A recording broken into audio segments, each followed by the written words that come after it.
కనిపిస్తుంది.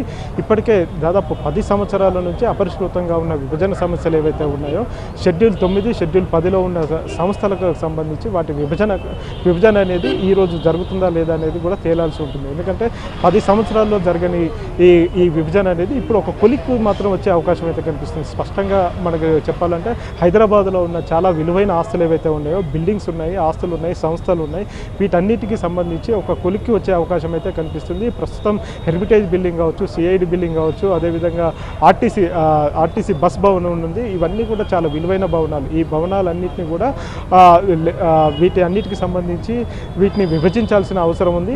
ప్రస్తుతం ఇది తెలంగాణ భూభాగంలో ఉంది. తెలంగాణ భూభాగంలో ఉన్న ఆస్తులన్నీ కూడా తెలంగాణకే చెందుతాయని చెప్పేసి తెలంగాణ ప్రభుత్వం ఎప్పటి నుంచో చెప్తుంది. దీనికి సంబంధించి ఏపీ మాత్రం ఒప్పుకోవడం లేదు. ఎందుకంటే జనాభా దామాష ప్రకారం వీటి విభజన జరగాలి, అందులో తమకు వాటా రావాలని చెప్పేసి ఏపీ ప్రభుత్వం ఎప్పటి నుంచో చెప్తుంది. ఏపీ ప్రభుత్వం కొత్తగా మరొక 12 ఆస్తులకు సంబంధించి ఈ ఆస్తుల్లో కూడా తమకు వాటా కావాలి అని చెప్పేసి చెప్తుంది. ఈ తెలంగాణలో ఉన్న చాలా విలువైన భూములు ఉన్నాయి.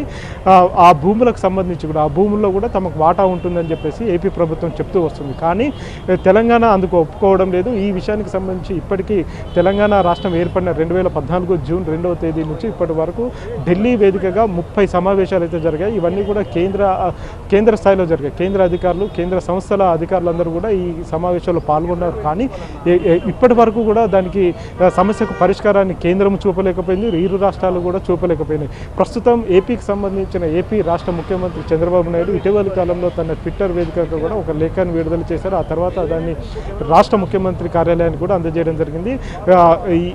ఈరోజు సాయంత్రం 6 గంటలకు తెలంగాణ ఏపీకి సంబంధించిన సమస్యలు కావచ్చు, తెలంగాణకు సంబంధించిన సమస్యలన్నీ కూడా ప్రజాభవన్ వేదికగా ఒక సమావేశం ఏర్పాటు చేస్తే బాగుంటుందని చెప్పేసి ఆయన ఒక లేఖ రాశాడు. ఆ లేఖకు స్పందించిన తెలంగాణ సీఎం అన్నిటికీ ఒప్పుకోవడం జరిగింది. ఈ నేపథ్యంలోనే ఈరోజు సాయంత్రం 6 గంటలకు ఇరు రాష్ట్రాల ముఖ్యమంత్రుల సమావేశానికి సంబంధించి అన్ని రకాల ఏర్పాట్లు చేసి 2 రోజుల నుంచి తెలంగాణలో జరుగుతున్న ప్రచారం కావచ్చు, తెలంగాణ అధికార వర్గాలు చెప్తున్న సమాచారం ప్రకారం విభజన సమస్యలతో పాటు 6 ప్రధాన అంశాలను లేవనెత్తాలని చెప్పేసి అయితే తెలంగాణ ప్రభుత్వం భావిస్తున్నట్టుగా కూడా తెలుస్తుంది.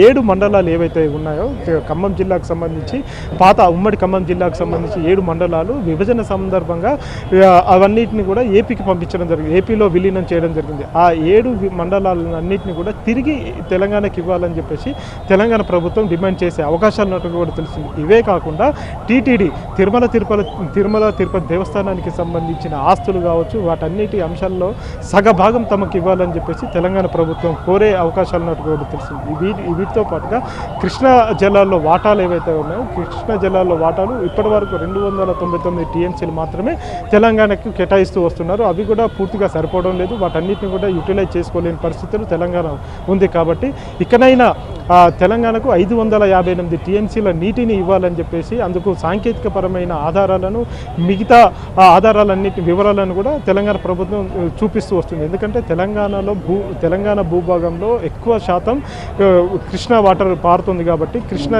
దిగువ ప్రాంతమైన ఆంధ్రప్రదేశ్కు నీరంతా తరలిపోతుంది. ఎక్కువ క్యాచ్మెంట్ ఏరియా భూభాగం అంతా కూడా తెలంగాణలో ఉంది. కాబట్టి ఖచ్చితంగా తెలంగాణకు 558 టీఎంసీల నీటిని అందజేయాలని చెప్పేసి అయితే డిమాండ్ చేస్తుంది. అంతేకాకుండా ఏపీలో ఉన్న తీర ప్రాంతం ఏదైతే ఉందో, సముద్ర తీర ప్రాంతం దాదాపు 1000 కిలోమీటర్ల మేర సముద్ర తీర ప్రాంతం ఉంది. కాబట్టి సముద్ర తీర ప్రాంతంలో కూడా తమకు వాటా కావాలని చెప్పేసి తెలంగాణ ప్రభుత్వం కోరే అవకాశాలు ఉన్నట్టు కూడా తెలిసింది. ఇవే కాకుండా పోర్ట్స్ ఏవైతే ఉన్నాయో, కృష్ణపట్నం పోర్టు కావచ్చు, గంగవరం పోర్టు కావచ్చు, మచిలీపట్నం పోర్టు కావచ్చు, ఈ 3 పోర్టులకు సంబంధించి కూడా అందులో వాటాలు కావాలని చెప్పేసి తెలంగాణ ప్రభుత్వం ఇప్పటికీ ఒక అంశాన్ని లేవనెత్తే ప్రయత్నం అయితే చేస్తుంది. ఇవే కాకుండా విద్యుత్ అంశాలు ఏవైతే ఉన్నాయో, విద్యుత్కు సంబంధించిన అంశాలు, విద్యుత్ బకాయిలు దాదాపుగా 20,000 కోట్ల రూపాయలు ఏపీ ప్రభుత్వం తెలంగాణకి ఇవ్వాల్సి ఉంది. తెలంగాణ గడిచిన 2015, 2016, 2017 3 సంవత్సరాల్లో దాదాపు 4,500 కోట్ల రూపాయల ఏపీ జెన్కోకు సంబంధించిన విద్యుత్తును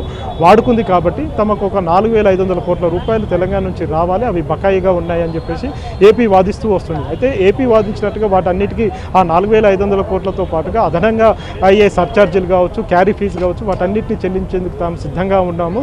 అవన్నీ పోను మిగతా 12,000 కోట్లు తమకు రావాలని చెప్పేసి తెలంగాణ ప్రభుత్వం, తెలంగాణ విద్యుత్ సంస్థలు ఎప్పటి నుంచో చెప్తున్నాయి. ఈ విషయానికి సంబంధించి తెలంగాణ హైకోర్టులో కూడా ఇప్పటికీ కేసు నడుస్తూనే ఉంది. ఇవే కాకుండా ఉద్యోగుల సమస్యలు చాలా వరకు పెండింగ్లోనే ఉన్నాయి. ఏపీకి సంబంధించిన చాలామంది ఉద్యోగులు ఇప్పటికే తెలంగాణలోని విద్యుత్ సంస్థల విభాగంలో కావచ్చు, విద్యుత్ విభాగంలో వాళ్ళంతా పనిచేస్తూ వచ్చారు. ఈ తెలంగాణకు చెందిన 4th క్లాస్ ఎంప్లాయీస్ చాలా వరకు ఏపీలో ఉన్నారు కాబట్టి ఈ సమస్యకు కూడా పరిష్కారం చూపెట్టాలని చెప్పేసి కూడా ఈ రోజు జరగబోయే ఈ ఇరు రాష్ట్రాల ముఖ్యమంత్రుల సమావేశంలో ఈ చర్చ జరిగే అవకాశాలు